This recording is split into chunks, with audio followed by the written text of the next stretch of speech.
가나안으로 들어가기 전 이미 한 전쟁이 끝나 있었습니다. 모세는 거인이라 불리던 바산 왕 옥을 쓰러뜨리고 요단 동편을 정복합니다. 그리고 그 땅은 너무나도 좋았습니다. 비옥했고 가축을 기르기에 더없이 좋은 땅이었습니다.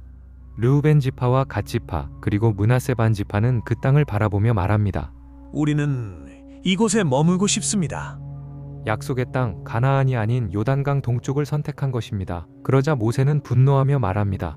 너희 형제들은 목숨 걸고 싸우러 가는데 너희는 여기 머물겠다는 것이냐? 그 선택은 단순한 편안함이 아니라 이스라엘 전체를 무너뜨릴 수 있는 결정이었습니다. 모세는 단호하게 말합니다.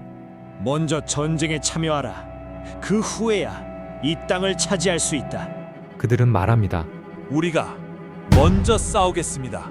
가족과 재산은 뒤에 남겨두고 형제들과 함께 가나안 정복의 최전선에 서겠다는 약속. 그리고 그들은 그 약속을 지켜냅니다.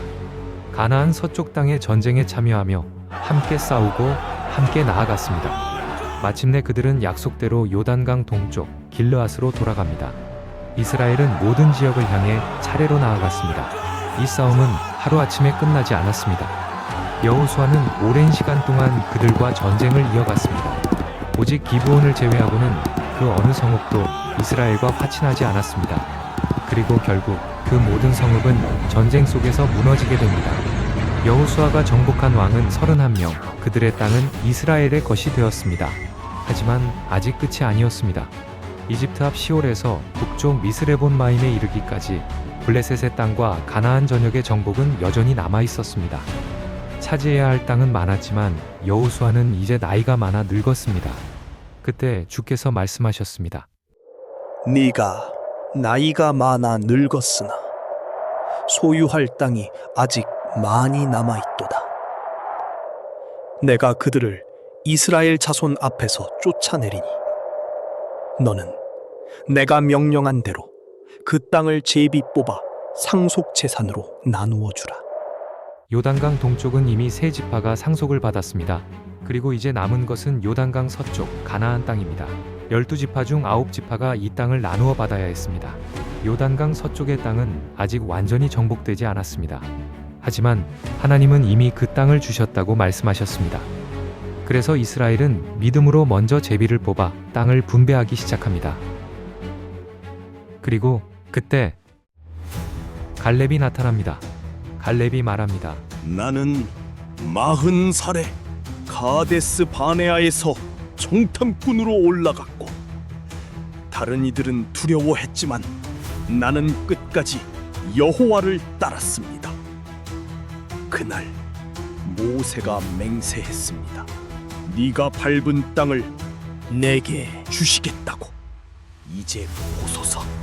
나는 85세입니다. 그러나 그때나 지금이나 내 힘은 여전히 같습니다. 그러니 여호와께서 말씀하신 이 산지를 내게 주소서. 그곳에 아낙 자손이 있다 해도 여호와께서 나와 함께 하시면 내가 능히 그들을 쫓아내겠습니다. 갈렙이 선택한 곳은 헤브론이었습니다. 산지 깊숙이 자리한 해발 1000m의 고지도시, 바위와 급경사로 이루어진 천연 요새, 그리고 아래에서 올라가는 자에게는 치명적으로 불리한 전장. 그곳에는 거인 족속 아낙 자손이 버티고 있었습니다. 여호수아가 온 산지에서 그들을 무너뜨렸지만 오직 가자와 가드 아스돗에만 그 일부가 남아있던 그들, 그 거인들이 버티고 있는 헤브론을 갈렙이 선택한 것입니다. 그 앞에 거인들인 아낙 자손이 서 있었습니다. 하지만 갈렙은 멈추지 않았습니다. 그는 올라갔고 마침내 헤브론을 무너뜨립니다. 그리고 드빌이라는 또 하나의 성읍, 갈렙이 말합니다. 누가 올라가겠는가? 그 성을 치는 자에게 내 딸을 주겠다. 그때 한 사람이 나섭니다. 온니엘. 그가 올라가 그 성을 치고 차지합니다. 이와 달리 장자권을 이어받아 가장 강력한 지파가 된 에브라임과 므낫세, 그들은 두 몫을 받고도 여호수아에게 말합니다. 우리에게 주신 땅이 너무 적습니다. 같은 에브라임 지파였던 여호수아는 대답합니다. 네가 큰 민족이거든 스스로 개척하라. 삼림이면 베어내고 올라가라. 철병거가 있어도 두려워하지 말라. 하지만 7지파는 머뭇거립니다. 여호수아가 말합니다. 어느 때까지 지체하겠느냐? 가서 그 땅을 그려서 오라. 그들은 땅을 정탐하고 돌아와 제비를 뽑아 기업을 받게 됩니다. 베냐민 지파는 유다와 에브라임 사이에 땅을 받습니다. 유다 지파는 땅이 너무 넓어 그 일부를 시므온 지파에게 나누어 줍니다. 그리고 갈릴리 주변으로 스불론, 이사갈, 아셀, 납달리가 각자의 땅을 얻습니다. 시간이 흐르면서 그 땅에는 이방 문화가 들어오고 믿음은 흔들리기 시작합니다. 단지파는 다른 길을 선택하고 그 선택은 우상 숭배로 이어집니다. 마침내 모든 땅의 분배가 끝이 나고 여호수아는 마지막에 자신의 기업을 받습니다. 이제 요단 동쪽 지파들이 돌아간 그곳에서 문제가 시작됩니다. 요단 강가에 큰 제단이 세워진 것입니다. 가나안 땅의 지파들이 분노합니다. 우상 숭배하는 것 아니냐? 설명을 요구하며 전쟁 직전까지 가게 됩니다. 갈라져 사는 것이 결국 갈등이 됩니다. 그때 동쪽 지파들이 대답합니다. 이것은 제사가 아니다. 우리가 요단강을 사이에 두고 갈라져 살게 되었지만 훗날 너희가 우리를 여호와와 상관없는 자라 할까 두려워 같은 하나님을 섬긴다는 증거로 세운 것이다.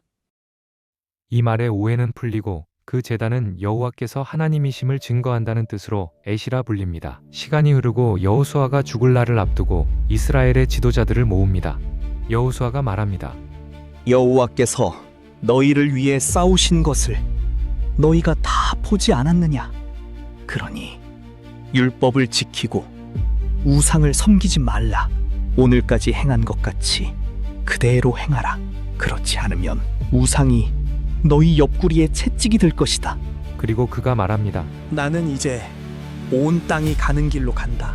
그리고 마지막 세겜, 이스라엘의 중요한 장소에서 언약이 다시 세워집니다. 여호수아는 말합니다. 너희 조상은 우상을 섬기던 자들이었지만 하나님이 아브라함을 선택하셨다. 이 땅도 너희 힘으로 얻은 것이 아니다. 그러므로 여호와를 섬기라. 백성들이 대답합니다. 우리는 여호와를 섬기겠습니다. 그때 여호수아가 말합니다. 이 돌이 오늘의 증거가 될 것이다. 그리고 돌 하나를 세웁니다. 이제 여호수아는 그의 사명을 마치고 죽음을 맞이합니다. 그리고 이스라엘 자손이 이집트에서 가져온 요셉의 뼈를 야곱이 세겜의 아버지 하몰의 아들들에게서 은 100개를 주고 산 그 땅에 묻습니다. 그리고 아론의 아들 엘르아살도 죽습니다. 이렇게 여호수아기는 끝이 나고 사사기의 시대가 시작됩니다. 이들의 조상 아브라함의 아버지 데라는 달신을 섬기던 사람이었습니다. 하지만 하나님은 아브라함을 선택하시고 하나님 나라를 위해 한 민족을 세우십니다. 지금 이들은 땅 위에 하나님의 나라를 세우기 위해 땅이 필요했습니다. 하지만 우리는 구약의 실체이신 예수 그리스도가 필요한 사람들입니다. 저 역시 지금 필요한 것은 예수 그리스도이기에 이제는 빵과 물고기를 얻기 위해서가 아니라 그분의 품성에 매료되어 감사함으로 예배를 드립니다. 우리는 하나님을 신뢰하는 법을 배워야 합니다. 하나님은 오늘도 여호수아와 갈렙처럼 자원하는 마음으로 순종하는 사람들을 기다리고 계십니다.